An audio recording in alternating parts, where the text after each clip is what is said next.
Eksakto, en punto. 6:01.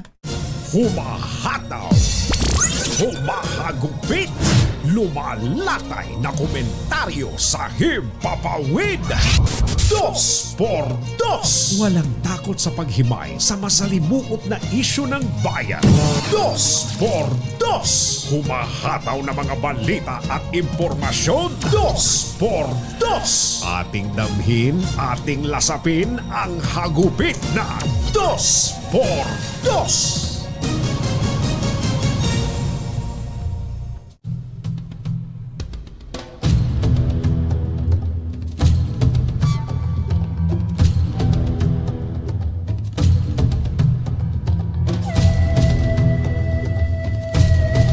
Dalawang major events o dalawang malalaking pangyayari ang naganap noong Sabado at Linggo.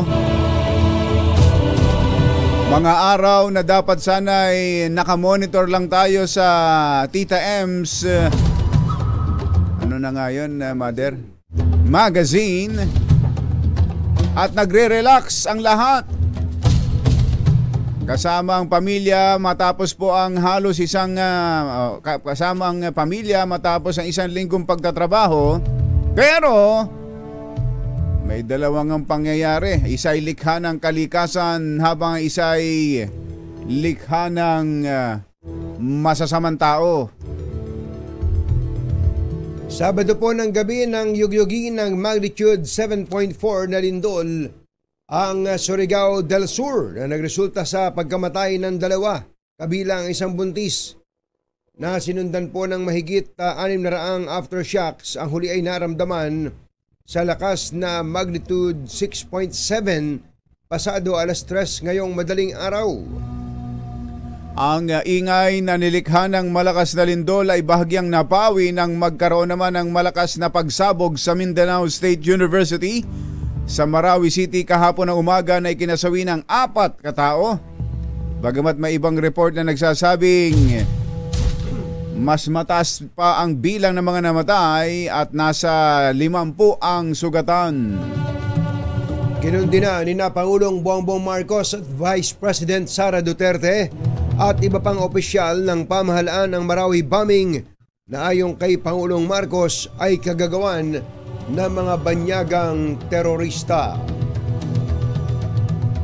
Isyu ng bayan, katotohanan. 2x2.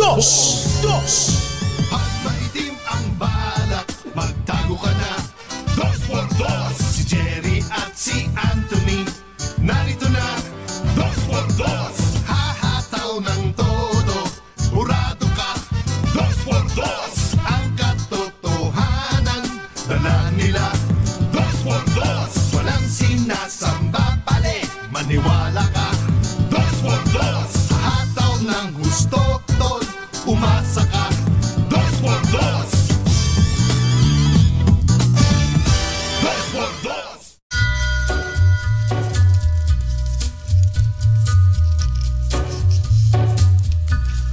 Hi. Maganda morning. Magandang umaga, bayan! Bayan! Ito po si Jerry Baha. Ito po naman si Anthony Taberna. Muli pong sumasa inyo ang 2x2 sa umagang ito ng Friday! Yuhuu! Kumusta kayo mga textmates, mga text partners, mga kapamilya, kapuso, kapatid, kabarkada, mga kapitbahay? How are you? Nayanig din ba ang inyong weekend? Hindi, Itong no? magkakasunod na pangyayaring ito. Doon sa mga hindi nagbubukas ng radyo, hindi nagbubukas ng telebisyon, ng mga news, pag weekend, kaya lang kapag naka-cellphone ka naman, merong lalabas din balita Lalo pat ang dami kaagad nakapag-upload ng mga pictures, videos. Una yung sa Lindol. Sa Lindol nung mga 10:37 yata ng gabi. Ng gabi yan. Oo. Tapos itong nangyari ho dyan sa Marawi na ang report ho ngayon ay may mga pahayagang nagre-report na 4 ang patay, 50 ang sugatan.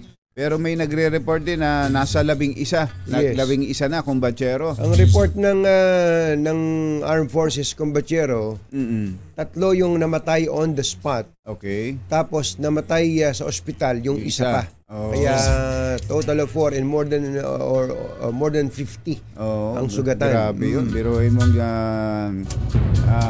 pasabugin ng isang lugar na nagtitipon-tipon, nagdarasal, nananalangin. Bagamat kaiba ang paniniwala nung pong nagsasagawa ng misa doon, sa karamihan sa mga kababayan nating taga Marawi, walang maibibigay na katwiran. Wala. Kailanman sa ganitong uri po ng karahasan na tinatawag nga po nating terorismo. Yan ho yung sinasabi kanina ni mother namin dito na isa sa 2 malaking event na gawa ng tao. Yung isa naman ay gawa ng kalikasan. Ito nga yung lindol. Pareho nga pa lang. May Mindanao ito. Mindanao, no? Puro sa Mindanao nangyari. At kanina ho ay mayroon pa ulit naramdamang na lindol. Same place ba? Aftershock lang yan, kumbachero. Aftershocks. Pero ang lakas. 6.7 na aftershock. Yan ho sa Surigao del Sur. Mas mahirap yun, kumbachero.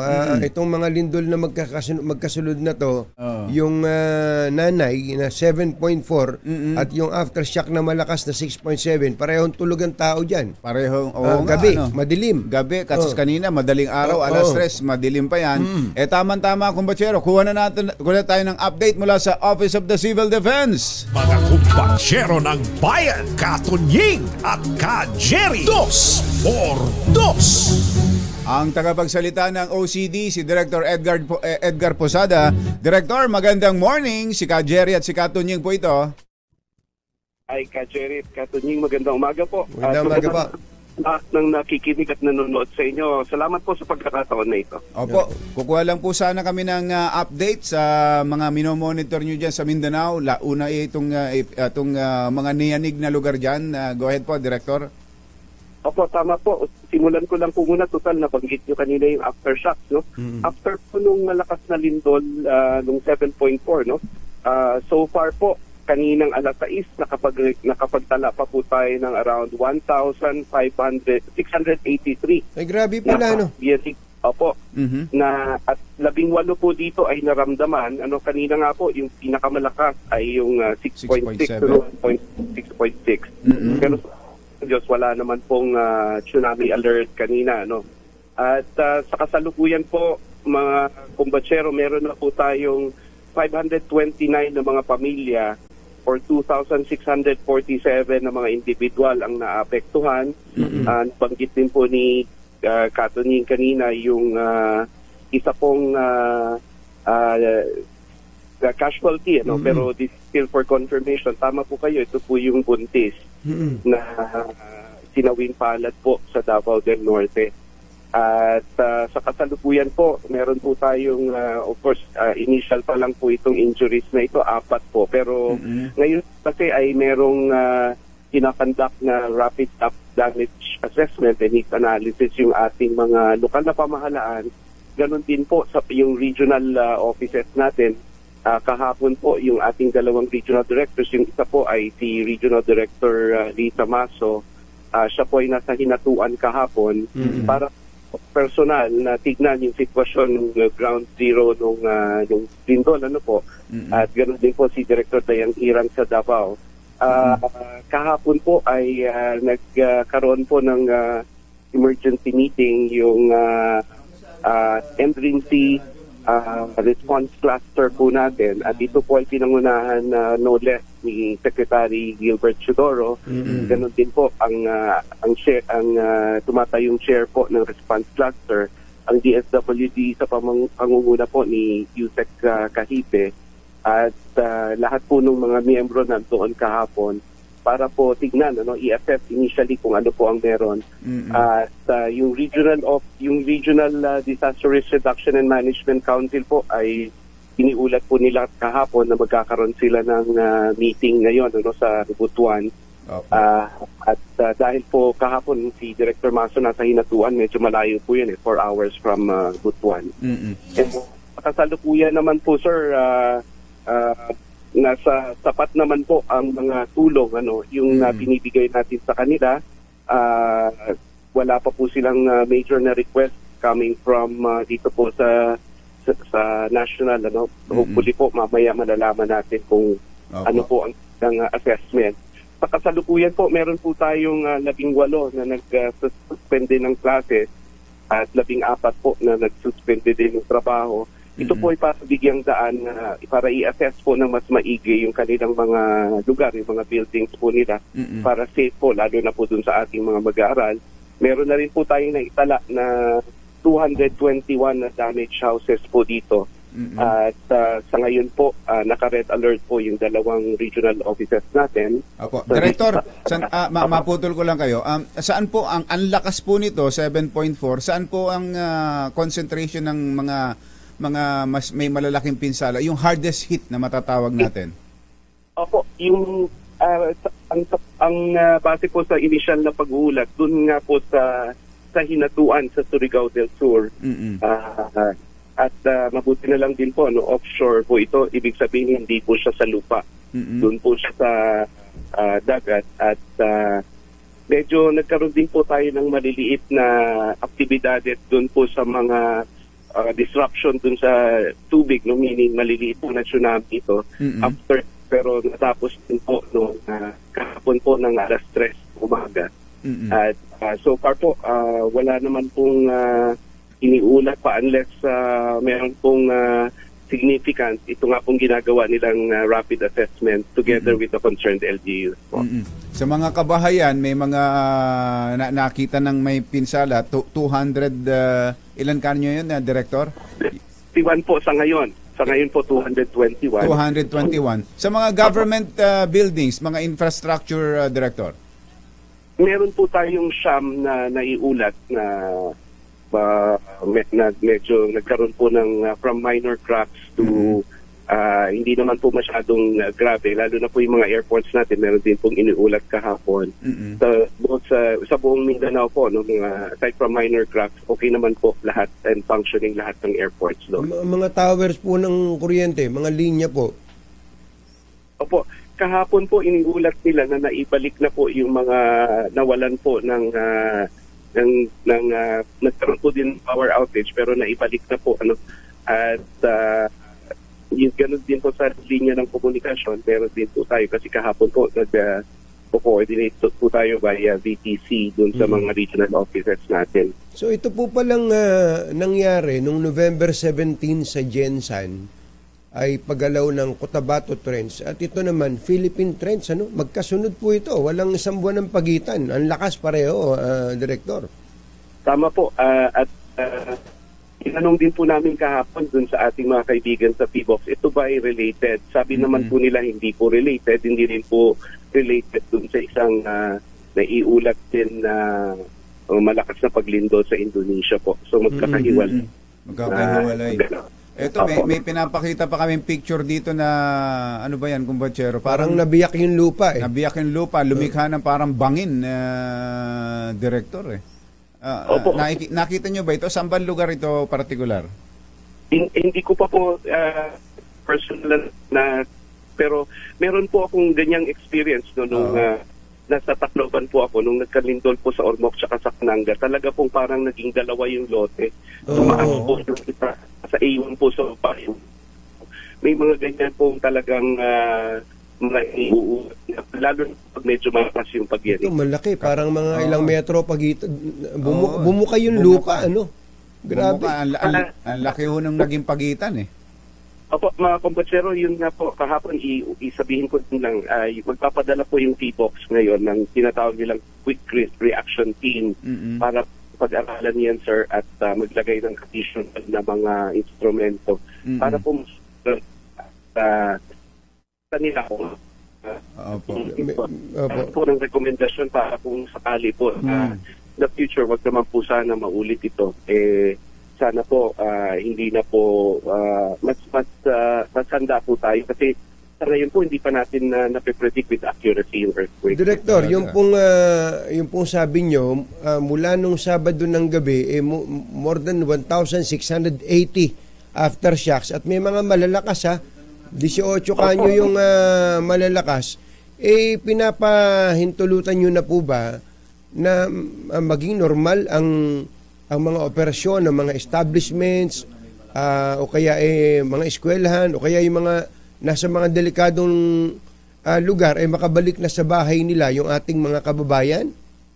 Yun pong iniulat natin kanina, meron pong 18 na deklara na walang klase ngayon. 18 bayan. 18 bayan ho yan. Opo. At 14 din po sa yung mga sa trabaho naman po. Ito po yung nagpapasalamat din po kami sa mga lokal na pamahalaan kasi nakita ko po kahapon yung mga resolutions na mismo yung mga mayors nilang nakapirma.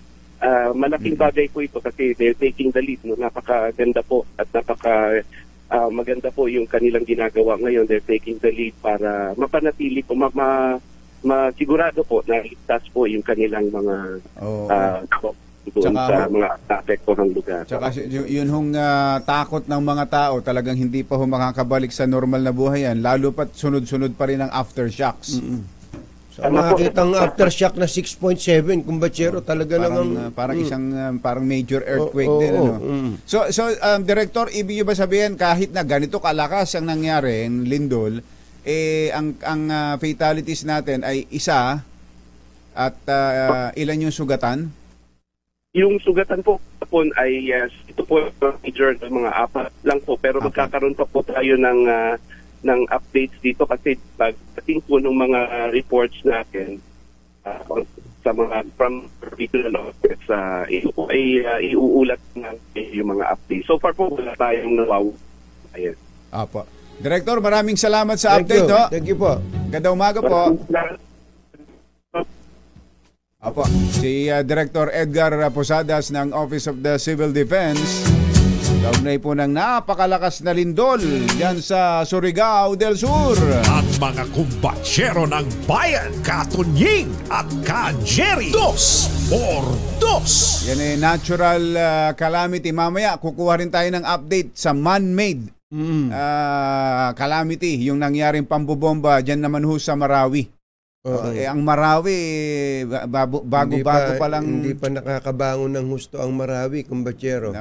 Napakagandang lugar. Parang may lugar dyan, parang Baguio sa kagandahan, kumbatsero. Pero, pagka talaga may mga taong ang gusto maghasik ng karahasan. Tulad nun, doon po sa mga nagtatanong, hindi po nung Sabado, kahapon po na umaga yon, linggo po yon. Yung misa na ginagawa. Linggo yon, linggo po yon. Kaya yung siguro medyo normal yon. Slow day, family day. Tsaka linggo talagang magkakasama ang pamilya, yan, pupunta sa ganito, magdadalo ng simba, ng samba, di ba? Tapos mangyayari yan. Kaya meron pong anunsyo ang PNP at ang militar na heightened alert po sa buong Mindanao. Buong Mindanao at buong Metro Manila. Hindi po buong Mindanao. Buong Metro Manila pati rin. ng Metro Manila. Ay meron po tayong heightened security alert. Ang mga kumbatsero ng bayan, Katunying at Ka-Jerry, 2x2. Alas 6:20 ang ating oras, ACS Balita. Susunod na. Check is brought to you by Tang maaasahan, ACS Balita. Walang makakaligtas, walang makakalampas. Saan mang sulok ng kapuluan, Luzon, Visayas hanggang Mindanao. Basta't may balita, ipagwagwagan ng sikat na tagapagbalita. ACS Balita. Kasama ang 2x2 tandem Anthony Taberna at Jerry Baha. ACS Balita. Ang programang ito ay hatid sa inyo ng ACS Manufacturing Corporation, ISO Certified, maker of world-class quality Pride Detergent. Araw ng Lunes, 4 ng Desyembre 2023. Narito na pangulo ng ating ACS Balita. Dating benepisyaryo ng 4Ps, kabilang sa top notchers sa katatapos na midwives exam. PAGCOR nakapag-share ng 37% na kita sa gobyerno sa unang 10 buwan ng taon. Dagdag bawas sa presyo ng mga produktong petrolyo na kaamba bukas. Pambobomba sa Marawi City kinundina ng Pangulong Marcos. Dayuhan terorista itinuturong nasa likod ng MSU bombing.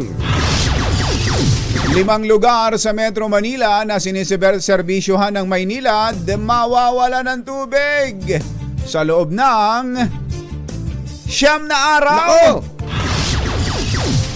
Malalakas na aftershocks patuloy na nararanasan sa Mindanao kasunod ng magnitude 7.4 na lindol sa Surigao del Sur. Magandang umaga Luzon, Visayas, Mindanao. Good morning Philippines. Hello world. Kami po ang inyong mga tagapaghatid balita. Ito po si Anthony Taberna. Ito po si Jerry Baha. At ito ang ACS Balita. Dito muna tayo sa ating ACS Good News.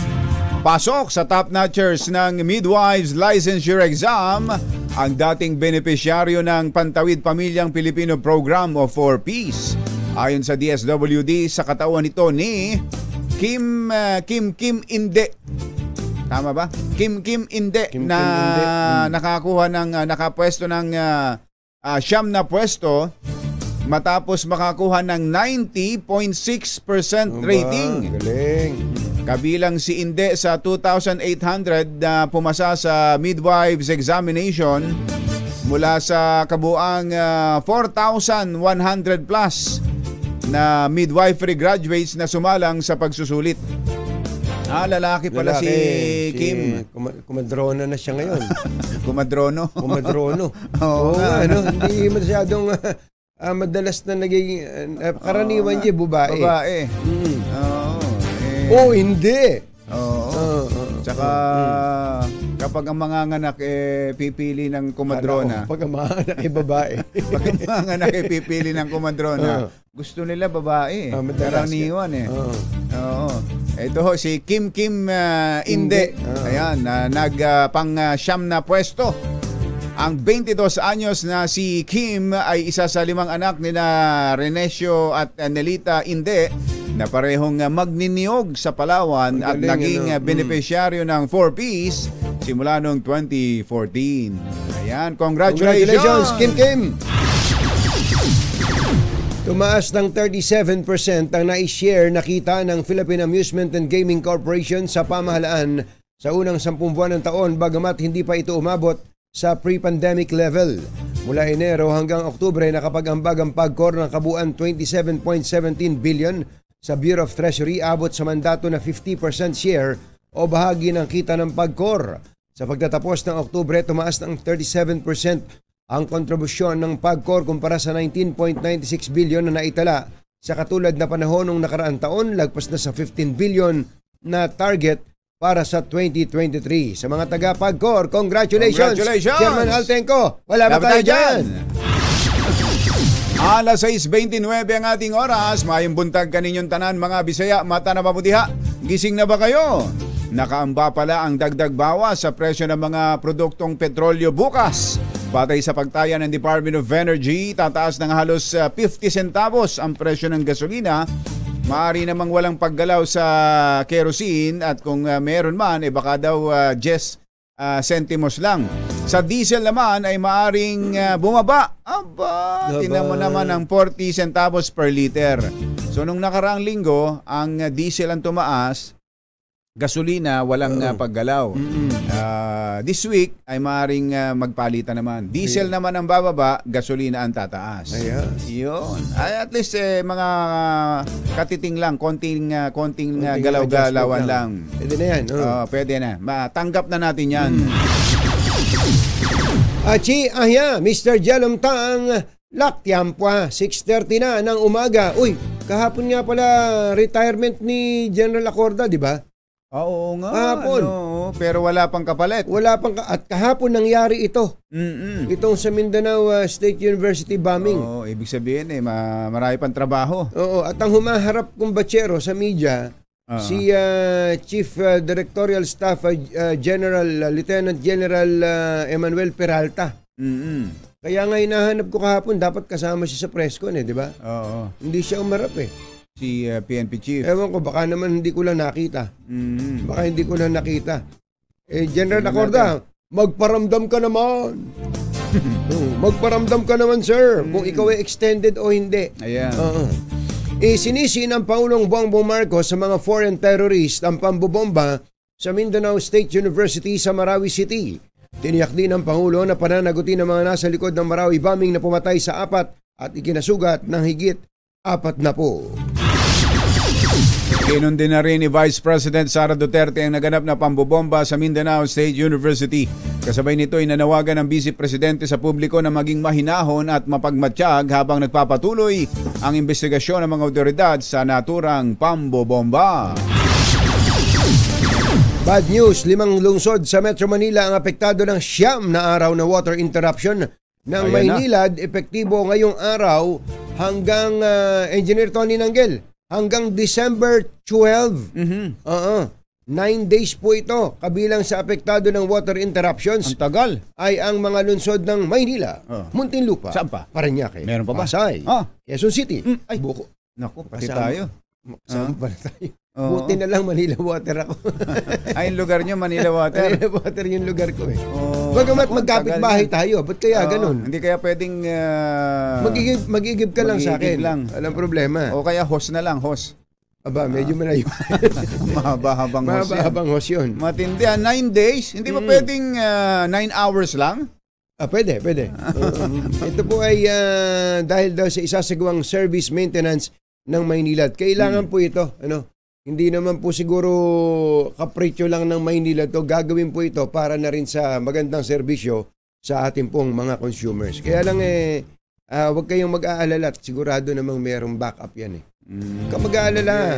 Ang backup dyan. Porket hindi ka apektado. okay lang sa kanya.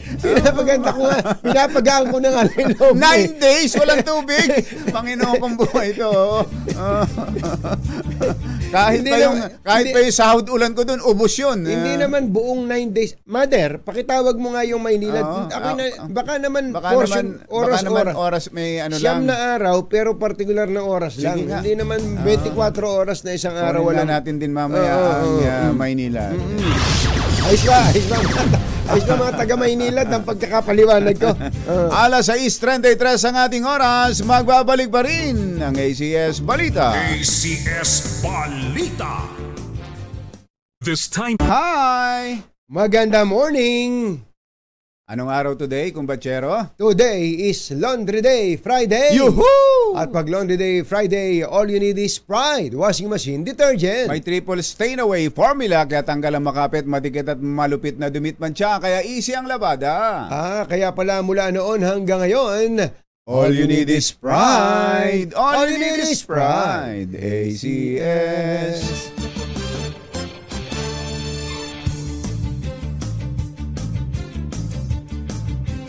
Alas 6:36 ang ating oras, patuloy po ang mga nararanasang malalakas na aftershocks sa maraming bahagi ng Mindanao kasunod ang 7.4 earthquake na naranasan sa Surigao del Sur noong Sabado ng gabi. Dakong alas 6:36 kagabi, naramdaman ang magnitude 6.0 na lindol, sinundan ng magnitude 6.7 na lindol 3:49 kaninang madaling araw. Ito ay malalim na 10 kilometro. Ang epicenter ay nasa 63 kilometro silangan timog silangan ng Caguait, Surigao del Sur. Sa kabuuan, umaabot na sa mahigit 6 na ran ang naitalang aftershocks at ito ay maaring maramdaman sa loob ng ilang araw pa o buwan. Hindi, kanina 1,683 na ang aftershocks. Tiniyak ni House Speaker Ferdinand Romualdez ang agarang tulong sa mga naapektuhan ng magnitude 7.4 na lindol sa Surigao del Sur. Ayon kay Romualdez, inihanda na nila ang mga kinakailangang resources para matugunan ang mga pangangailangan ng mga apektado ng lindol. Nagpaabot din ng pakikidalamhati at pakikisa si Romualdez sa mga biktima ng malakas na lindol sa Mindanao. Asahan daw po na ang mga congressman ay mamimigay ng ayuda. Dalawa ang patay kabilang ang isang buntis habang 4 ang sugatan matapos ngang tumama ang 7.4 na lindol dyan sa Surigao del Sur. Ayun, dalawa pala ang patay na, kumbatsero. Ayon sa Disaster Risk Reduction and Management Council, isang buntis ang nasawi sa Tagum City, Davao del Norte nang mabagsakan ng gumuhong pader ang kanyang bahay. Habang isang 30 anyos naman na lalaki nasawi nang mabagsakan naman ng gumuhong pader din sa Bislig City. Ikinalungkot ng DFA, Department of Foreign Affairs, ang sinapit ng 2 Pilipinong binitay sa China dahil sa drug trafficking. Ayon kay Foreign Affairs spokesperson Teresita Daza, ginawa ng gobyerno ang lahat na posibleng paraan para tulungan ng mga binitay na Pinoy at iba pang OFW na naharap sa katulad na kaso. Kasalukuyan may 72 Pilipino ang naharap pa sa parusang kamatayan sa China. Hindi Giselle, hindi 92.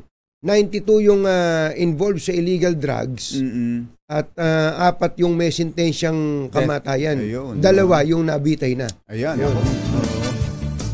Meron palang binitay. May binitay, kumbasyero. Meron ding report nitong weekend, mayroong isang Filipino-German na napatay dyan sa Paris. May nag-amok. Na isang parang ang dating naaawa daw siya sa nangyayari ngayon sa mga Palestinian na naksak ng mga namamasyal sa Paris. Naku po. May dalang kutsilyo at may dalang martilyo at isa doon sa napatay ay isang German na ipinanganak dito sa Pilipinas, kumbatsero. Sabi natin ng mga update dyan. Marami pa tayong balita dito sa ACS Balita. Alas 6:40 ang ating oras.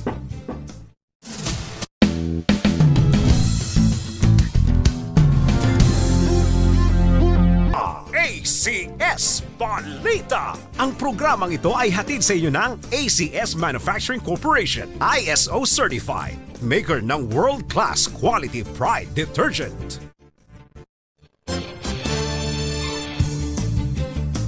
Pasok ang Pilipinas bilang most attractive emerging market sa buong mundo para sa clean energy investments.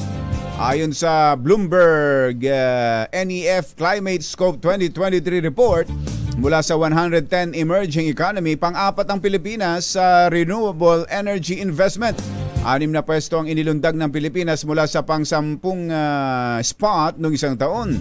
Binanggit sa report na isa ang Pilipinas sa iilan lang na bansang nagpatupad ng auctions, feed-in tariffs, net metering schemes at tax incentives at may malakas na target. Sana bilisan ayusin nila yung net metering na yan. Yung sa pag magpapakabit ng solar. Pag magpapakabit ka ng solar, dapat ang net metering easy na rin. Oo, madali na rin. Mas madaling mapakinabangan ng ating mga kabahan. Kaya lang no, isinusulat ito ni Giselle, nag-brown out ng batsero. Naputol eh. Nag-brown out na. Nawala ng kuryente. 6:43 ng umaga, naimbag gabigat kada kayo amin na po. Agriin kayon, gising na. Nasabat ng mga tauhan ng Bureau of Customs sa Port of Clark ang isang package na naglalaman ng halos sa kalahating kilo ng high-grade marijuana o kush na tinatayang nagkakahalaga ng mahigit 800,000 piso. Ayon sa BOC, ang package na idineklarang replacement filter ay galing sa California, USA.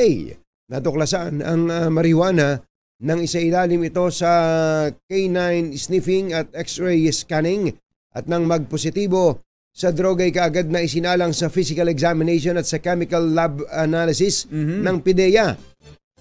Tuwan-tuwa si Customs Commissioner Bienvenido Rubio sa kanyang district collector doon sa Clark na si Erastus sa Austria at sa mga tauhan ito dahil natutupad daw ang mandate na ibinigay ng Pangulong Marcos na tutukan ang mga illegal na droga sa pantalan. Yan. Pagganon si Customs Commissioner Bienvenido Rubio. Ayos. Ramdam na ang holiday season matapos namang tumaas ang presyo ng iklog at bigas sa pamilihan sa Metro Manila dahil sa mataas na demand. Kinumpirma ng Department of Agriculture na ang pinakamababang presyo ng bigas ng local regular milled rice ay nasa 52, habang 9 pesos na ang kada piraso ng medium size na iklog. Ano bang say ng Department of Agriculture dun sa panukalang gawing per kilo? Ayos daw eh. Ha? Ayos Okay daw. daw sa kanila. Di ba nakausap natin Okay, si... kaya nga, ano sumunod? Wala, sinabi na, ayos yan. Ganun lang. Oo. Manginong ko. Ano ba? Hintay nyo, ayos na. Ayos na. Ayos na. Dapat may karugtong. Yun yung sinasabi natin. Dapat may follow through. Ayan, may Para action. May action. Ngayon! Sa ating sports balita, pinataob ng Hinebra ang Terra Firma Jeep sa PBA Commissioner's Cup sa PhilSports Arena, 110-99. Maski kagagaling lang laban sa colon cancer, umariba si LA Tenorio para tulungan ng Gene Kings na sungkitin ang ikatlo nitong panalo sa PBA. Nagsalpak si Tenorio ng 6 points, 1 rebound, 3 assists at 1 steal. Naghatid po ng kabuuan ng ating ACS Balita. Ito po si Jerry Baha. Ito po naman si Anthony Taberna. Nako po, ang bigas. Hindi raw maawat sa pagtaas. Nako! Antabayan niyo po ang report ng ating mga RH reporters. Kasama ang 2x2 tandem Anthony Taberna at Jerry Baha. ACS Balita. Balitang makatotohanan. Balitang maaasahan. ACS Balita. Ang programang ito ay hatid sa inyo ng ACS Manufacturing Corporation, ISO Certified, maker ng world-class quality pride detergent.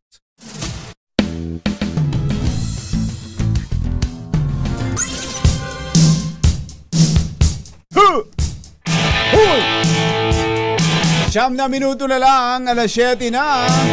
Ano ba naman itong mga nangyayari sa atin? Parang ang sakit naman. Ang sakit naman. Sakit talaga. Pero may lindol, tapos terrorism, taas ng presyo, tapos may mababalitaan ka pang, ano yun, ang tinatawag, walking pneumonia. Walking pneumonia, oo, grabe yan. Ano ba yun?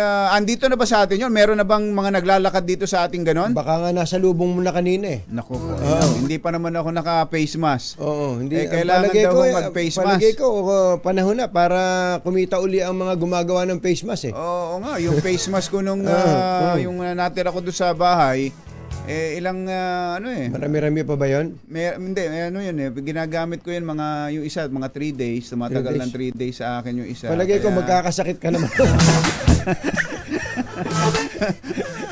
Dahil sa sobrang dalas. Tinitipid ko eh. Ganun ba? Tinitipid ko eh. Total, hindi na masyadong matindi ang COVID ngayon. Tapos ano ba yung walking pneumonia? Ano yun? Para tuloy naiisip ko parang zombie. Parang zombie ang dating, ano? Kung daw po parang yan. pag nasa lubong mo kakagating ka na lang na gano'n. Parang gano'n ang dating. Parang makasalubong mo yung may walking pneumonia, bigla ka na lang mahahawa. Gano'n ba yun? Parang ganun. Kasing kung paghawa daw ang pag-uusapan, parang paghawa din ng ibang mga, halimbawa, ng COVID. COVID, gano'n din ang dating. Ganun din eh. Hindi lang kasing deadly ng COVID. Oh. Doc Tony, paliwanagan nyo nga kami. Bigyan nyo nga kami ng impormasyon dyan. Mamaya kausapin natin si Doc Tony Latson, ang ating public health expert. Yung sabi mo ang bigas, ang dami pala nagrereklamo talaga sa bigas ngayon. Katulad nitong si Mother. Oo nga. Si Mother, nagrereklamo at ang taas daw ng presyo ng bigas. Kinuwento ko tuloy sa kanya yung nangyari sa amin ni Bailon. Ngayon! Order kami, nag-drive-thru kami. yun ang sabi, chicken with spaghetti. Chicken Joy ba yan? Hindi, Jollibee. Chicken Joy. Jollibee, Chicken Joy. Sabi sa bossing, wala pa akong extra rice Sabi ko, naka-spaghetti ka na. Mag-extra rice ka na. Matindi sa carbs. Pinagbigyan ko na. Umorder ng extra rice kambachero sa Jollibee. Magkano? Sa 30 pesos yun. Pero nagreklamo ba si Bailon ngayon? Hindi. Oo. Hindi siya nagreklamo. Jollibee yun eh. Oo. Jollibee yun 30 pesos yung Yung isang order, rice. kakapiraso mahal yung... pala nun, ano? Sabi ko, mahal pala ng rice sa Jollibee. Hindi natin kasi napapansin kapag umorder tayo kasi ng Chicken Joy, Oo. naka-package na siya. Package na. Saka may, yung may sausawan na. Totoo. Oo. Dati kung bachero, pag umorder ka ng one-piece Chicken Joy, mayroon pang soft drinks yan. Oo. May Meron pang gano'n. May soft drinks yan, Oo. package yan. Oo. Walang 100 piso yan. Mm. Ngayon, umorder ka, mga 150 na yan. Yung 2-piece chicken, mga 200 plus na yan. Oo, at yung palang yung extra rice ay 30 pesos 30 pala pesos yun, kumbachero. Hindi Kaya, naman kumbaga, hindi, pero pumunta ka sa Jollibee, Oo. gaano karami taong kumakain sa Jollibee? Oo. Kahit saan Jollibee. Oo. Kahit saan Jollibee. Kasi nga, kapag ka napagtuunan natin ng pansin ang isang bagay, at meron namang isang bagay na hindi naman natin pinapansin, ayos lang eh. Yung pagtaas ng presyo ng bigas, naghihiyaw tayo. Naghihiyaw tayo. Yung palang binibili natin sa extra rice na yan, ang mahal-mahal. Mahal pala nun. Diba? Ganun lang talaga. Lalo pa, pag binilang mo pa kung ilang calories ang mga nakakain natin sa mga ganyang fast food. Totoo yun. Totoo yun. Sa QC pala, meron ng ordinansa tungkol sa calorie labeling. Aba. Kailangan nakalagay na kung ilan calories. Halimbawa, mayroon kang tinitindang yung atay balon-balunan Atay balon-balunan. na adobo. Adobo. Dapat pala may nakalagay na ano yun, ilang calories yun. Oh. Kaya nga. Meron na palang ganung ordinansa. 4 na minuto na lang, alas 7 na, sandali po lamang. Mga kumbatsero ng bayan, Katunying at Ka-Jerry. 2x2. Pero ng bayan, Katunying at Ka-Jerry. 2x2. Alas 7 na ng umaga, Mr. Jalom Tang, magandang morning. Chicham na. Kasoji Menes. Kumusta ba dyan sa Lingayen, Pangasinan? Kumusta ba dyan sa West Philippine Sea? Ang tindi ng report ng Coast Guard. 135 na daw po ang mga sasakyang pandagat. Chinese militia. Chinese militia. Diyan po sa San Felipe Reef ba yun? Nako, kung yung palang pinaplanong Julian Felipe Reef. Yung 40 bangka na ano tawag din doon? Mag-gift giving. Convoy ba? Christmas convoy. Christmas convoy. Abay, dapat pala dagdagan natin yon. At mag-ipunan na tayo ng ipapadalang bigas habang hindi pa tumataas ng gusto dahil araw-araw ay tumataas. Ayun. Yan ang nakita at nasaksihan ni RH52 Edniel Parosa dyan sa San Juan. Come in, Edniel. Edniel, come in. Katunying at Ka-Jerry, pati mga tindero ng bigas na dismayado at nagagalit na nga sa pananatili ng mahal na presyo ng kanilang paninda dito sa Agora Public Market sa lungsod ng San Juan. Ayon kasi kay Freddy Sun Chongson, isa sa mga may-ari rito, mas mahal pa ang kuha nila ngayong magpapasko kaysa noong bago ipataw itong tinanggal din namang price cap sa bigas. Kaya kung dati may 48 pa umano silang local well-milled rice, 50 na kanilang pinakamurang bigas ngayon. Pakinggan natin si Kuya Fred. 40 dog rice. Mas mataas ng demand ng bigas ngayon, mas mataas, mas mahal. Before sir, meron pa kaming 48, 45, 41 ngayon, wala na. Ang pinakamababa po namin, 50 pesos na po isang kilo. May pag-asa pa naman dahil may mga pwesto pang may less than 50 pesos na bigas dito sa Agora. Pero maging yung isa nilang tinderang si Halit Teresa Manalo, hindi na natutuwa at hindi na nga ma-interview ng diretsyo dahil ultimong bigas umanong pang-aso. Tumaas din ang presyo. Pakinggan natin siya. Dog rice, 40. Yan ba? Kakain ng tao? May dog rice pala talaga, ano? Ano ba, saan ba galing yung dog rice? Ano ba yun? Ano bang lahi yung... Si Mandoming ba yun? Ano bang klaseng bigas yun? Ay sigurado natin, Anthony at Jerry, yung mga sobrang pino na bigas, hindi mo na... Pinong-pino. Hinawakan din natin eh. Parang binlid. Parang binlid, ano? Oo, ang kwento ng mga may-ari kasama nung pwesto ni Nanay Teresa, hindi totoong bumaba yung bigas kahit nang inalis yung price cap kasi hindi rin naman mabenta yung mismong bigas na may price cap dahil Ayaw nga nung tao ng kalidad nito. Nagpataw ng 41 at 45 pesos na bigas dito sa Metro Manila ay yung mga pinong bigas, yung kanila rin daw na ibinenta. Kaya hindi rin sila kumita. Ang ending, maliban doon sa ayuda, kanilang nakuha mula sa DTI. Kano yung pinakamura dyan, Edniel? Yung pinakamura nakita mo? Mayroon ditong mga pwesto na may 46 pa at 48 na local well-milled rice sa Anthony at Jerry. Anong itsura nun?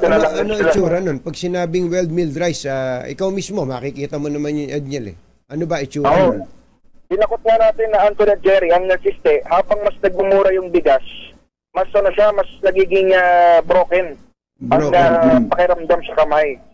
Habang mas nagmumura. Oo. Yung bigas. Pipino. Parang Katniel yan, broken hearted. Pati ba naman bigas sumasali sa Katniel breakup? Mentras mura, maraming broken ganun. Meron kasi ganyan 25% broken. May 10% broken. Pagka 10% broken, mas mahal 'yun. Oo, ang sinasabi nga ng mga tindero, kahit pati nila, kahit imura namin yan, ang imumura din namin, yung mga mas broken at yung mga mas broken na bigas, sila yung mas ayaw din ng mga tao. Kaya yung iba ay kinaklasify na nga nila as dog rice o pang-aso lamang. Paging doon silang mga pamilya. Grabe, 40 pesos dog rice. Pero yung pantao, magkano pinakamura na pantao? 52 daw eh. 52? 50. May 50 pa rito. 52 si Edniel eh. RH 52. Right. Sorry, nalito ako. Sorry na, nalito lang. Ayun, may 48. May 46 eh. Nakita ko may 46. May 46 yung 48. Dalawang pwesto na lamang yan dito sa Agora Public Market sa San Juan. Yung iba nga na nakausap natin ay 50 na yung kanilang pinakamura dahil mas nagmamahal daw habang dumarating yung Kapaskuhan. Marami bang bumibili pa nung mamahalin, yung mahal na bigas? Yung mga hindi ko lang matukoy yung Dinorado, mga ganun.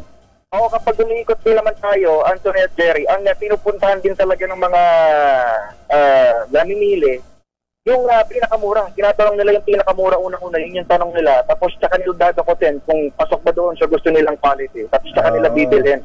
Yan ang system. Kasi si Aling Nelly nagtitinda rin ng bigas. Kaya natukoy din natin na talagang mahal din ngayon maging doon sa Cubao, sa Quezon City. Hindi nagbaba kahit nagkaroon ng price cap. Kaya sa atin kailangan talaga wag nang mag-aaksaya ng kanin.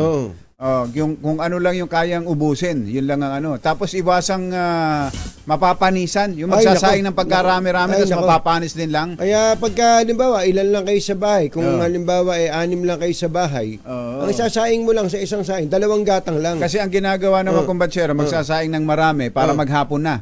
Isang saingan na lang. Hindi maganda yun. O kaya magsasaing ng kuryente naman din ang tinitipid noon, kumbatsero. O kaya ay gasol. Gasol lang. Pero gusto nyo ba ng technique para hindi napapanis? Paano? Lagyan nyo ng 1 kutsarang suka. Ano naman kinalaman ng suka? Wala, parang psychological lang. Akala ko lalagyan mo 1 palito posporo. Hindi, nakakatulong. 1 kutsarang suka, hindi mapapanis ang bigas. Ang kanin mo. Ayan usapang kanin yan. Kaya natin tinatanong yung kung marami pa bang bumibili. Kasi maraming Pilipino na mareklamo naman pag hinainan mo ng mura-murang bigay. Yung bang nung araw ang tawag NFA rice. Pag hinainan mo ng NFA rice, nagagalit. Ang pangit naman ang bigas mo. Kaya marami... May binubukbok. May ganun ba? Diba? Kaya kung gusto natin ng mura, baka medyo mababa talaga quality. Pwede rin daw yung bili ka ng murang bigas, pero ang paglulutuan mo yung mamahalin. Yung Japan o Korean made na rice cooker. Oo, nagiging Japanese rice. Ganon? Oo. Gusto mo ba? PM is the key. Magbebenta. Okay, thank you. Thank you, Angel. Salamat, Anthony at Jerry. Ang dami mo nang natutunan, ha? Mag-asawa ka na. Marami ka nang alam, Edniel, ha? Thank you, RH52, Edniel Parosa.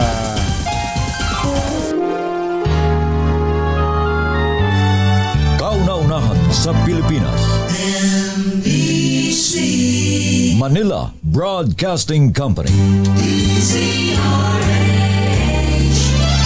DZRH. Member, kapisanan ng mga broadcaster ng Pilipinas. Oh, ito, tama. Sabi ni Lily Rui Vivar, lagyan ng suka. Totoo po yan. Kahit di ninyo ilagay sa ref, magdamag. Ganon? Hindi siya mapapanis. Baka umasim naman yung parang pinaksiw na kanin na Si yun. Ate Gina, ayan, ginagawa niya yun. Hindi, wala. Hindi ganon? lumalasa. Ganon? Oo. Magaling. Hindi raw, hindi napapanis. Akala ko naman, ilalagay mo sa ref. Hindi na. Kahit hindi nga daw ilagay sa ref. Sa amin talagang hindi kami napapanisan. Ubos Ubos lagi. Ubos lagi. Pareho. Oras! Aba, eto sabi ni Daryl Cruz, puro kayo mahal ang bigas. Baka pag nagyera kahit masyadong nagagalit siya. Kapopoy, 9 na minuto na makalipas ang 7 ng umaga. Balitang bagong-bago. Balitang dapat alam mo. Balitang magdadagdag ng talino. Dahil bagong impormasyon, makibalita. Unang-una sa DZRH. Pangunahing balita. Kasama ang 2x2 tandem nina Anthony Taberna at Jerry Baha. Araw ng Lunes, 4 ng Desyembre 2023. Narito na pa ang ulo ng ating mga pangunahing balita. Dayuhang terorista hinihinalang nasa likod ng MSU bombing. Pag-resback ng grupo hinihinalang motibo sa pambobomba. Mindanao inilagay sa red alert. Metro Manila nasa heightened alert naman dahil sa MSU bombing. Mahigit sa 1,000 aftershocks na itala na kasunod ng magnitude 7.4 na lindol sa Surigao del Sur. Mataas na presyo ng bigas at itlog, ramdam na habang papalapit ang Pasko. Pagtataas ng pamasahe sa MRT3 nakaambana sa susunod na taon.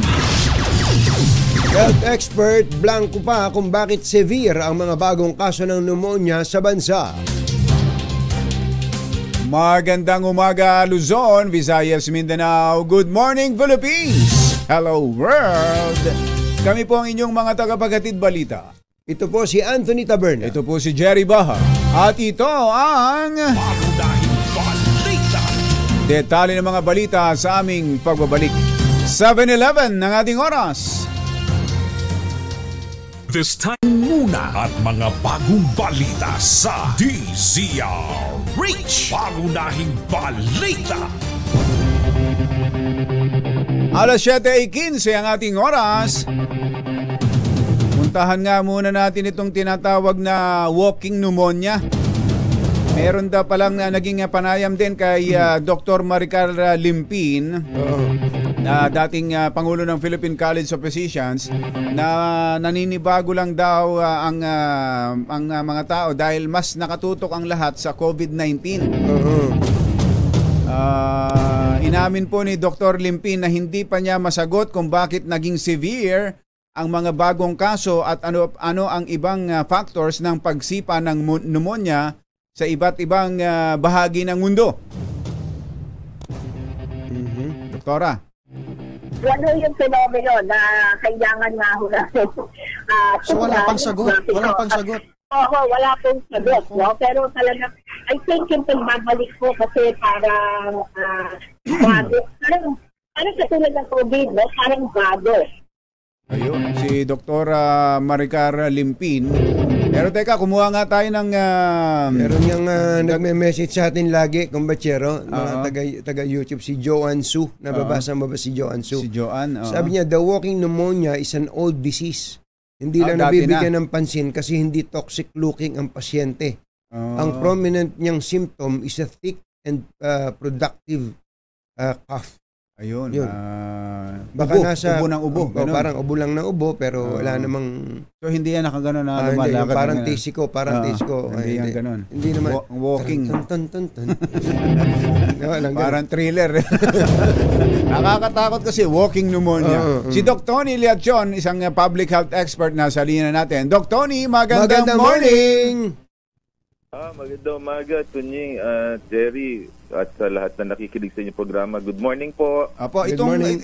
Doc, itong walking pneumonia, kasi pag ang napipicture kaagad namin zombie ang dating, ano ho ba ito? At meron na ba tayo nito dito sa Pilipinas? Meron na tayo niyan, matagal na. Ang tawag dyan mga atypical organisms. Isa sa type ng pneumonia. Kasi ang pneumonia kasi, ang characteristics ay tatlong simptomas. Lagnat, ubo, at saka hirap huminga. So yun ang usually triad ng symptoms ng pneumonia. Fever, cough, at saka difficulty of breathing. Itong walking pneumonia, atypical, naglalakad ka pero ubo ka ng ubo. At nagamit na yung mga conventional or traditional antibiotics, hindi gumagaling. Kapag ho ba nakasalubong namin ang walking pneumonia, may walking pneumonia, mahahawa kami, Doc?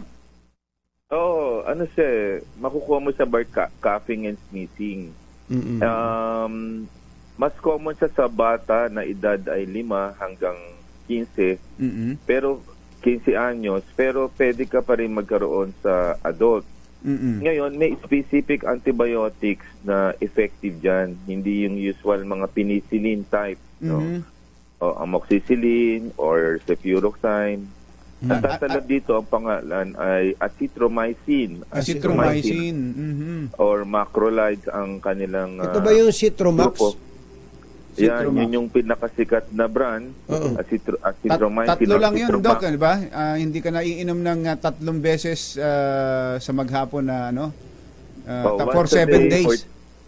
Once a day for 3 days na na-extend hanggang 5 days.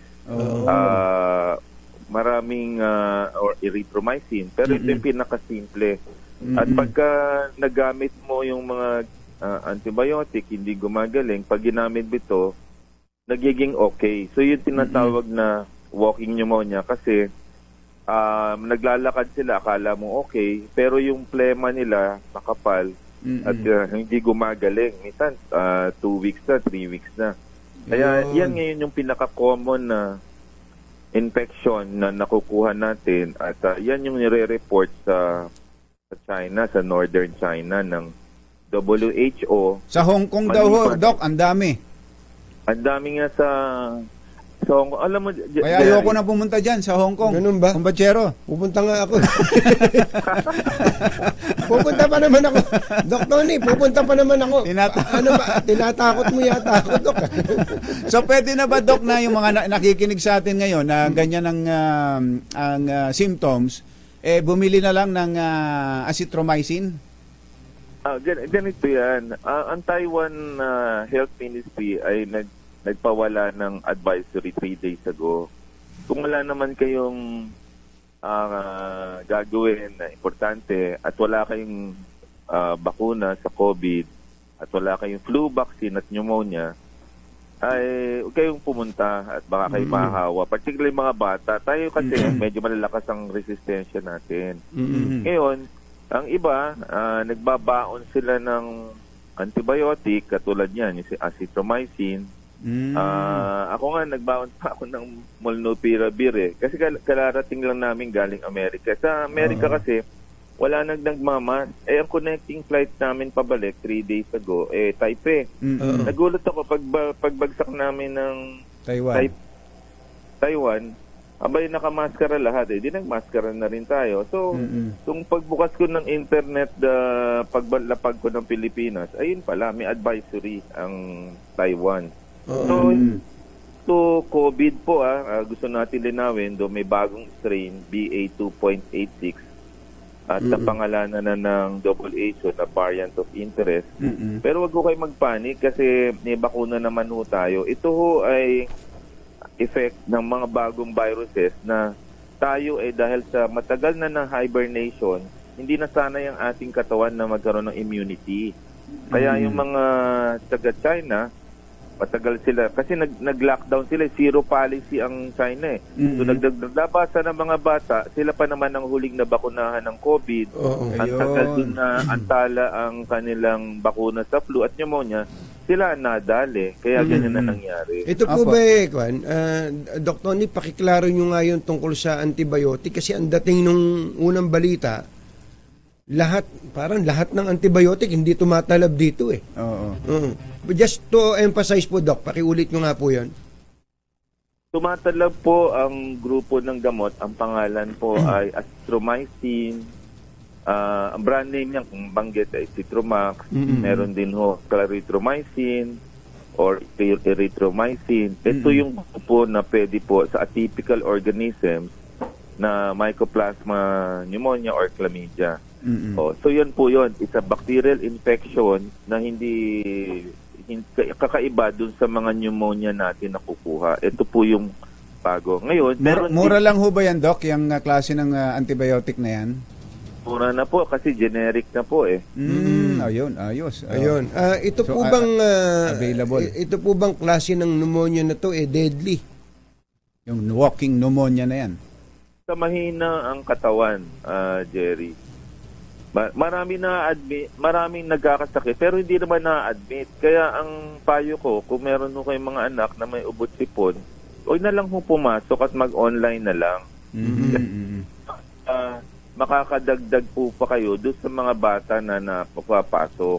Nabanggit nyo kanina, Doc, yung bakuna, importante may flu vaccine o kaya pneumonia vaccine. Paano ho kung pneumonia vaccine lang? Walang flu vaccine? Ay, mahahawa sila nung influenza virus. Alam naman natin meron nun. Maaari sila mahawa rin ng mga respiratory syncytial virus at iba pang viruses na dapat natalaban ka outside of the COVID. Kaya updated. Kaya ako nagpa-pneumonia na at saka influenza vaccine. Kaya okay lang ako eh. Tapos lagi ka dapat kayo nag-exercise at tulog ng maaga para hindi ho kayo magkasakit. So, wag ho tayo magpanic. Increase lang ang cases, pero hindi naman ho na-admit ho sa ospital. Kaya lang, marami pa rin cases kumpara sa dati. At lalo na yung mga bata na hindi natin napoprotektahan. Ang mga bata kasi ang hirap gamutin eh. Kasi ayaw minom ng gamot. Alam mo naman, takbo dito, takbo doon. Mahirap naman din po yun. Ayun. Doc Tony, maraming salamat. Thank you, Doc. The doctor is in. Salamat po. Ayan. Doc Tony Leachon, isang public health expert. Susunod! Dito mo! Susunod ang napakarami pa nating balita. Sandali po lamang, 7:25 ang ating oras. This time check is brought. Nakatutok daw sa atin yung mga taga-LTO. LTO. Yung LTO, NCR. Nanguhuli pala sila ng mga ngayon. Naku, yung mga motorcycle riders at iba pa na mga walang plaka. O hindi kayo nakaregister. Ayun. Lahat no yan, plate, dapat hulihin. No travel. Val Valencia, magandang morning. At kay Director Rox Versosa III ng LTO, NCR. Nakatutok sila ngayon. Ano yung kumakalat daw sa social media? Na ano? Na tungkol sa LTO. Tama ba, Yuel? LTO ba yon? Yung binabanggit mo? Meron daw mga accounts na nag-o-offer ng LTO online assistance. Oo nga. May mga fixer na rin online? Online daw. Online fixers? Kaya galit na galit daw si LTO Chief Asek Vigor Mendoza eh. Sabi daw ni Asek, hindi ko kayo natantaran. Siya ba yun? Siya ba yun? Talaga, bumelo pa. Nakatago na gano'n. Lumitaw pa. Magandang morning, 7:31 ng umaga. Posible daw pong retaliatory attack o resback ng mga teroristang grupo ang pambobomba sa Mindanao State University sa Marawi City. Ayon kay AFP Chief of Staff General Romeo Browner, isa sa tinitingnan nilang motibo ang sunod-sunod na military operation kontra terrorist group, partikular sa Maguindanao, Lanao at Basilan. Napatay sa nasabing mga operasyon ang 11 miyembro ng Daula Islamiyah, kabilang ang leader nitong si Abdullah Sapal alias Brook Sapal. Tinitingnan po namin yung anggulo na ito dahil nga dun sa mga sunod-sunod na operation natin against the terrorist groups in the whole area of Western Mindanao, dito sa Maguindanao, sa Lanao, and dito sa Basilan, maaring retaliatory attack. So that is one angle that we are looking into. Yan po ang tinig ni AFP Chief of Staff General Romeo Browner. Sinabi naman ni Defense Secretary Gilbert Teodoro na malaki rin ang indikasyon na may foreign element sa nangyaring pambobomba sa Marawi City. Tiniyak naman ni Pangulong Bongbong Marcos na papapanagutin ang mga responsable sa pambobomba. Maring kinundina ng Pangulo ang pag-atake at isinisi ito sa mga teroristang dayuhan. Ayon kay BBM, itinuturing na kaaway ng bansa ang mga nasa likod ng nasabing karahasan laban sa mga inosenteng sibilyan. Inatasan na ng Pangulo ang PNP at AFP na siguruhin ang kaligtasan at proteksyon ng mga sibilyan, gayon din ang mga naapektuhan ng pagsabog. Nagpahatid naman ng pakikiramay ang Pangulo sa mga biktima, kanilang mga kaanak at sa komunidad na lubhang naapektuhan ng Marawi bombing. Isinailalim ng PNP sa heightened alert ang Metro Manila, habang red alert naman sa buong Mindanao kasunod ng pambobomba sa Mindanao State University sa lungsod ng Marawi. Ayon kay PNP spokesperson Colonel Jean Fajardo, naka-full alert ang pulisya sa rehiyon para tugunan ng posibleng banta ng terorismo. Nasa heightened alert status din ang PNP sa Metro Manila, partikular para sa precautionary measures. Sinabi ni Fajardo na pinaigting na ang mga pagbabantay sa mga checkpoint at nagpapatuloy ang investigasyon para matukoy ang mga sospek sa pagsabog. Nagpaabot ng pakikiramay ang Kamara de Representantes sa mga biktima ng pagsabog sa Mindanao State University sa Marawi. Binigyang din ni House Speaker Martin Romualdez na ang karahasan na kumitil sa buhay ng 4 at ikinasugat ng iba pa ay matinding pagpaalala sa pagharap sa hamon sa peace and security. Sinabi ng Speaker na habang nag-aantay sila ng resulta ng investigasyon sa bombing incident ay nananawagan ng Kongreso sa lahat na manatiling kalmado at mahinahon. Suportado raw nila ang mga apektadong residente kasabay ng pagdiyak na papapanagutin ang mga responsable sa pambobomba. Aabot na sa 18 bayan sa Mindanao ang nagsuspende ng klase kasunod ng magnitude 7.4 na lindol na tumama sa Surigao del Sur noong Sabado. Sinabi sa DZRH ni Director Edgar Posadas, tagapagsalita ng Office of Civil Defense, kasalukuyang nagsasagawa ng rapid damage assessment ang mga LGU kung saan nasa 221 na kabahayan ang nawasak. Aabot naman sa 529 na pamilya at 2,600 plus na individual ang apektado, habang 4 ang naitalang nagkaroon ng injury. Medyo tatagal to. Again, sinasabi namin this will last for several days to several weeks. And so far, yung aftershock count na kuha natin, na record natin as of 3 a.m., meron tayong 1,554 aftershock. Hindi pala 600, ha? Malakas is 6.6. Hindi na pala 1,554. 1,000, Director, pakiulit, 1,000? 554. 554. As of 3 o'clock? Yes, as of 3 o'clock. Nadagdagan na yun. Yan naman po, sir. Meron pa pala? Nasa tapat naman po ang mga tulong, yung binibigay natin sa kanila. Wala pa po silang major na request coming from dito po sa national. Hopefully po mamaya malalaman natin kung ano po ang assessment. Yan po ang sunurang tinig ni na FIVOX Director Bacolcol at OCD Director Posadas. At saka si Kong Angel Palmones. At si Kong Angel habang ginugulo si Director Bacolcol. Samantala, nagbabala ang FIVOX tungkol sa mga aftershocks dulot ng magnitude 7.4 na lindol na yumanig sa Surigao del Sur. Ayon kay FIVOX Director Teresito Bacolcol, tatagal pa ang mga aftershocks na naranasan sa bahagi ng Mindanao. Sa datos ng FIVOX, nakapagtala na ng 1,554 na aftershocks hanggang kaninang alas 3 ng umaga, kung saan ay pinakamalakas nga yung 6.6, magnitude 6.6. Pinaghahanda na ng FIVOX ang publiko sa posibilidad ng marami pang aftershocks na mararamdaman sa bahagi ng Mindanao? Medyo tatagal to. Again, yung sinasabi namin this will last for several days to several weeks. Yan yung na-play kanina. So far, yung aftershock nasabi ng Director Bacolod. Kaya nga marami hong bayan ang nagsuspindi ng klase. Yan. At nagsuspindi ng trabaho dyan sa malaking bahagi ng Mindanao, lalo na dyan sa Surigao, dahil nga sa mga aftershocks. Na parang major quake din ng aftershock. 6.6 ba kang Bachero yung kanina? O 6.7? Grabe. Susunod! Dito boy! Magkano ba ang presyo ng bigas sa inyong lugar? At magkano rin ang presyo ng iklog? Yan. At sino itong dating sexy star na sumikat noong dekada 80? Ay, totoo talaga? Pagala-gala na lang sa lansangan? Naku. Wawa naman. So, ibig sabihin, hindi nakaipon. Nasiraan na ng bait.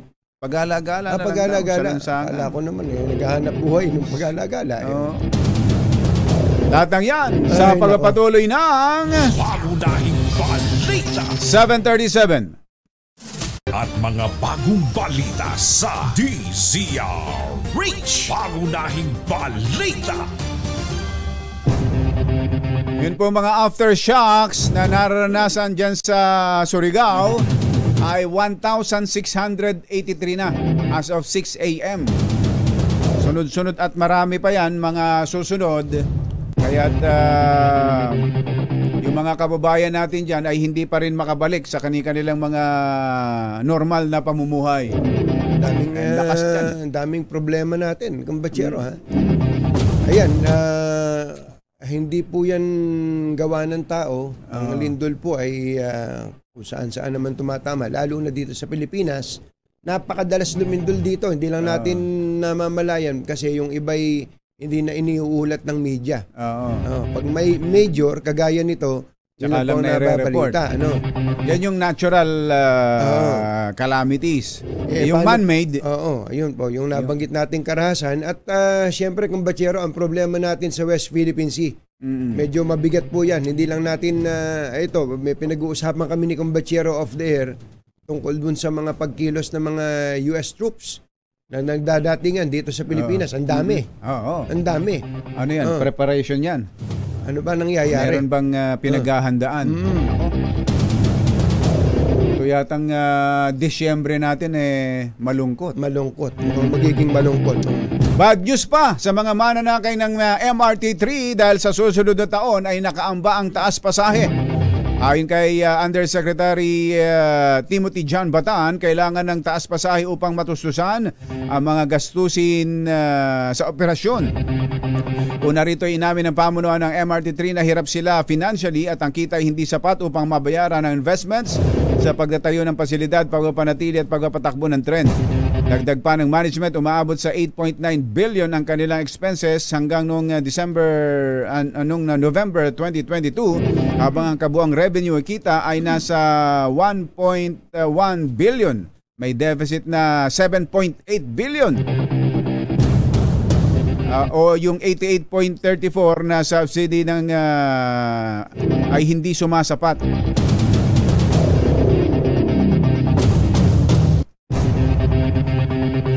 Alas 7:42 ng umaga, tumataas na naman ang presyo ng bigas at itlog sa lokal na merkado sa gitna ng malaking demand ngayong holiday season.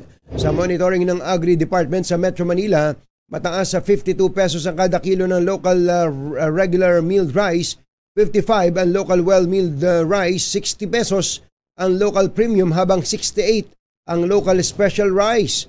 Mabibili naman sa 52 kada kilo ang imported well-milled rice, 62 ang imported premium, habang 65 ang imported special rice. Sumirit naman sa 8.80 ang kada piraso ng medium-sized na iklog sa NCR. Ayon sa United Broiler Raisers Association at Philippine Egg Board, sa Enero 2024, inaasahang bababa ang presyo ng iklog pagtapos na ang holidays. Hindi mababayaran ng buo ng PhilHealth ang 27 billion na utang nito sa mga ospital. Paliwanag ni PhilHealth Corporate Affairs Group Acting VP Ray Balenya, hindi good claims ang ilan sa mga ito kaya kailangan din nilang ibalik ang naibayad na ng ahensya. Una rito hinimok ng Private Hospitals Association of the Philippines ang PhilHealth na bayaran ang utang sa health facilities bago matapos ang taon. Kasado ang dagdag bawas sa presyo ng mga produktong petrolyo bukas. Sa pagtaya ng mga impormante sa industriya ng langis, posibleng mag-rollback ng diesel mula 30 hanggang 60 sentimos, habang maaaring tumaas ng 10 hanggang 40 sentimos ang gasolina. Ang presyo naman ng kerosene ay posibleng walang paggalaw o maaaring tumaas ng 10 centavos bawat litro. Pangunahing balita sa showbiz. Magandang dilag. Yeeha! Yo! Sino ba ito? Ang lungkot naman ng balitang ito ni Morley, na isang sexy star na tuluyan ng nasiraan ng bait. Naku po, bakit kaya? Bakit naman kaya? Sino ba yan? Ihatid sa atin ng ating showbiz legend, Morley Alinio. Magandang morning, Morley! Ay, wala pa. Nawala si Morley. Yes! Ginaya. Sige nga, ulit. Yes! Gising na ang showbiz. Marley. Yes! Ayan. Garit na tuloy. Ayan. Magandang morning, Morley! Magandang morning din. Nagpi-feedback. Saan ba yun? Sa iyo ba yun o dito sa ano? Feedback. Ayan. Anyway, ay sa totoo lang, nakakaloka, nakakabaliw pa rin talaga itong mga kwento na naglalabas kay Daniel Padilla at Catherine Bernardo. Pero ito yung latest naman kay Brandy Ayala, yung actress, na dating sexy actress na nag-ball na nagpa-sex. Si Brandy Ayala pala. Brandy Ayala. Nasiraan ito ng bait dahil di umano sa pagdroga. Kasi ng mga panahon na yun, kapag umaharap daw ito sa camera, kinakailangan mag-drugs dahil maguhubad nga. Oo. Ngayon, ang nangyari, nasiraan siya ng bait. Ganun ba talaga, bago mo lang ituloy, ganun ba talaga yung mga naguhubad sa harap ng camera, nagdodroga? Sa dinami-dami ng mga nakausap kong mga old actress, yun ang isa sa mga sinasabi nila, nagdadrag sila. Pero yung mga bago ngayon, di ba? Yung mga dami-dami naguhubad ngayon. Sa Viva Max lang Viva Max, dami-dami naguhubad. Hindi natin tiyak, di natin alam kung anong mga pinagagawa nila. Pero tong linggo na ito, or bukas, ay nakatakda ng lumipad patungong Cebu itong si Brandy Ayala. Dahil doon sa aking inilabas sa aking vlog na Morley Alinio ito. Yung sikat na vlog yan. Maraming salamat sa lahat ng mga tumatangkilik. Ayun. Ano pangalan ng vlog? Morley Alinio. Morley Alinio. Ito ang tundo. Ito ang tundo. Parang lalaki, no? Ngayon nung napansin nga ng team na dito Gruit ang tungkol kay Brandy Ayala, ayun na, kinuha, inayos na nila mga papeles kung paano makakarating itong si Brandy sa Cebu, kung saan dito gagamutin ang naturang dating actress. Mga ilang taon na ngayon yan si Brandy, Marley? Siguro na sa mga 52, 53, mga gano'n yan. Ganun lang, pero sa itsura niya, parang matanda na siya. Oo. Kala ko kasing edad lang ni Brandy Santiago yan eh. Sino? Moral lesson. Ay, hindi, ito. Ikaw ba itong tumutulong na nasa picture? Ako yung ako yung parang inaabutan mo eh. Inabutan ko ng pera. Iba ka talaga. Inabutan ko ng pera. Yan yun. Yan ang ating DZRH. Nakakatuwa naman tong si salamat, Morley. Tita Morley. At pagtulong mo na ganyan. Ay, iyan ang madalas na sinasabi ko sa programa ko. Hindi man tayo mayaman, hindi man tayo sikat, pero lahat tayo kaya natin gumawa ng plano pa naman ni Kumbachero na abutan ka, nag-aabot ka na pala, hindi na raw niya Actually, kailangan ko talaga yan iaabot na yan.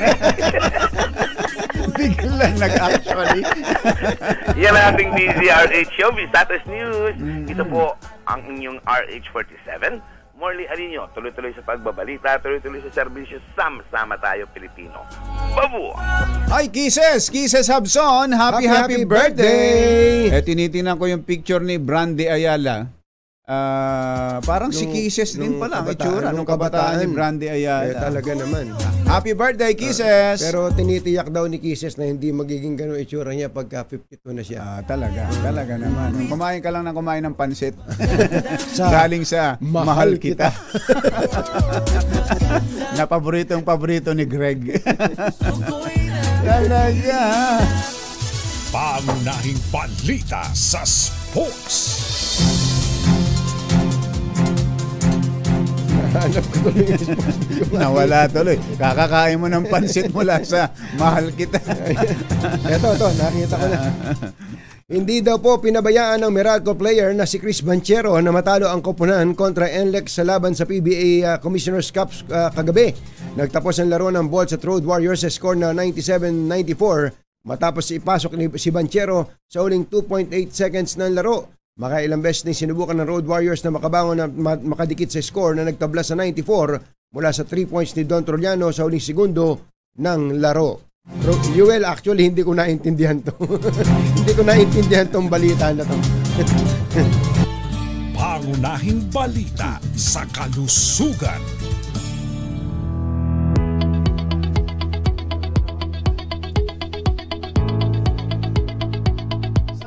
Sa ating health news, bumababa na raw ang tsansang mag-develop ng demensya ang mga aging adult na mahilig sa aso. Bawal na kumain ng aso Bawal ba? Bawal yan Bawal ba? Yung pagkain ng aso. Pambira pati so. Di ba yung meron ng batas dyan? Nagkukwento pa naman si Hugo. Si Hugo nung anak ni Janice. Yung anak ni Janice. Kaya niya kumain daw siya sa birthday yan. Tuwan-tuwa pa naman siya, akala niya lechong baboy. Nung daw pagkakain niya, lechong aso pala. Ay, talaga? Oo. May bawal na ho yan, no? Nako. Anniversary pa naman ni Kuya Chris ngayon, saka ni Ditching Ruby. Ganun ba? Happy anniversary. Chris and Ditching Ruby. Yan. Eto. Hindi naman daw pala mahilig sa aso. Ibig sabihin hindi kinakain yung aso, kundi nag-aalaga ng aso.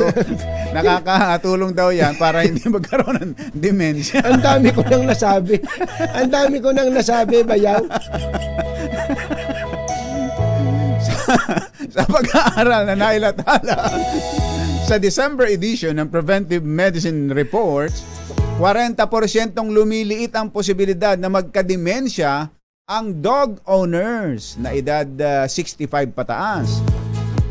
Paliwanag ng mga researchers, meron kasing physical activity ang mga dog lover gaya ng exercise o regular na paglalakad at social participation. Napanatili din ng mga pag-aalaga ng aso ang social interactions na mahalaga sa kalusugan ng human brain. Ayan, kaya pala yung ibang mga kababayan natin may mamamasyal, may hilang-hilang maliit na aso. Kahit hindi pala sila may edad, gano'n na ang kanilang ginagawa. Pero sa iba, ang tingin nun, pasosyal. Pasosyal lang yun pagka nakita kayo ni Dynamite, gagayahin kayo nun. Galing no aso na yun, ano? Tumitilaok. Si Dynamite, yung aso namin, Shih Tzu. Napatunayan naman sa iba pang pag-aaral na bumabagsak ang level ng stress hormone cortisol ng mga taong naglalaan ng 20 minutes na panahon nila sa pag-aalaga ng aso. 20 minutes per day. Yun! Pala yun. Sa ibayong dagat, patay sa saksak ang isang German tourist habang dalawa ang sugatan sa isang terror attack sa Paris. Ayon sa French authorities, isang radical Islamist na may problema umano sa mental health ang nanaksak sa mga biktima malapit sa Eiffel Tower. Kutsilyo at martilyo ang ginamit sa krimen na arestado ng suspect na si Armand R., 26 anyos. Depensa ng suspect, ginawa niya ang pag-atake dahil sa kanyang galit na maraming Palestino ang napapatay sa Israel-Hamas war. Kalalaya lang ng suspect sa kulungan ng 2020 dahil sa planong pag-atake at pinayuhan noon na sumalang sa gamutan para sa psychiatric problems. So ito yung binabanggit mo kong batsero na French national na ipinanganak sa Pilipinas. Siya yung napatay dito. Correct. Nagatid ang kabuuan ng ating mga pangunahing balita. Ito po si Jerry Baha. Ito po naman si Anthony Taberna. Ang mga kumbatsero ng bayan, Katunying at Ka-Jerry. 2x2. Ulang ang takot sa dalawang to. Kaya kung maitim ang balak, magtago ka na. Anthony Taberna, Jerry Baha. 2x2. 2x2.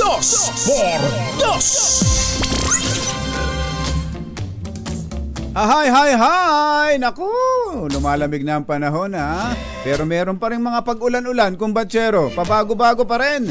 Kaya baka meron ng mga kailangang baguhin sa inyong mga bahay tulad ng bubong. Buti na lang may bubong na maaasahan. Gawa sa state-of-the-art technology. May aluminum na. May pintura pa. Now available na rin sa pre-painted tile span. Para sa eleganting bubong na matibay na makulay pa, mag-Cherry Loom pre-painted ka na. Kuyang Els Bartolome at Kuyang Nick Bartolome, ingat sa pagbabiyahe. Kuya Mel Magno, kumusta ba dyan sa airport? Marami bang mga pasahero ngayon? Oo nga pala. Papunta yata ng probinsya si Comelec Chairman George aka Daniel Padilla Garcia. May nag-message nga sa akin, kamatang araw pala ni Daniel Padilla. Di ba? Di ba nga? Chairman George Garcia. Kaya naman, gano'n na lang ka-affected si Chairman eh. Oo nga. Ini-scrap ka agad ang Smartmatic. Ay, Rudy Benaventura. Sobra daw ang traffic sa NLEX ngayon, southbound mula Bukawi, dyan sa toll gate. Ganun. Si Kuyang Ariel Peralta ay pinababati lang ng happy birthday ang kanyang biyenan na si Vivian Silverio ng Balagtas, Bulacan. Yan si Tiger Ariel. Tiger Ariel, iba ka rin magsipsip sa biyenan mo. Ay, magandang umaga kay Kuyang Elmer Ngo, nakatutok 24 oras. At syempre, si Kuya Romel Sitin. Kuya Romel Sitin. Kuya Romel, nandito na ang all-new Cherry Tiggo 5X Pro Hybrid. Ang pinakabagong hybrid vehicle na makakasama mo sa pang-araw-araw na biyahe, barkada man o pamilya. Fuel efficient at 6.6 sa features na swak sa katulad mong naghahanap ng sasakyang pangmalakasan ng dating. Safe at panalo sa advanced functionality. Meron itong 1.5-liter turbocharged engine at 48-volt hybrid system na nagpapababa sa fuel consumption. O, di ba?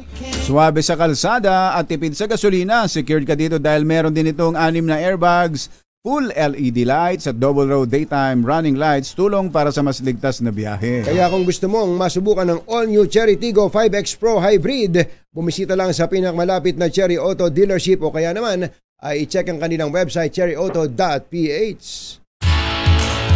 Ay, Kuyang Ricky Ileto, Senator Lito Lapid. Na-traffic din daw sa NLEX kanina.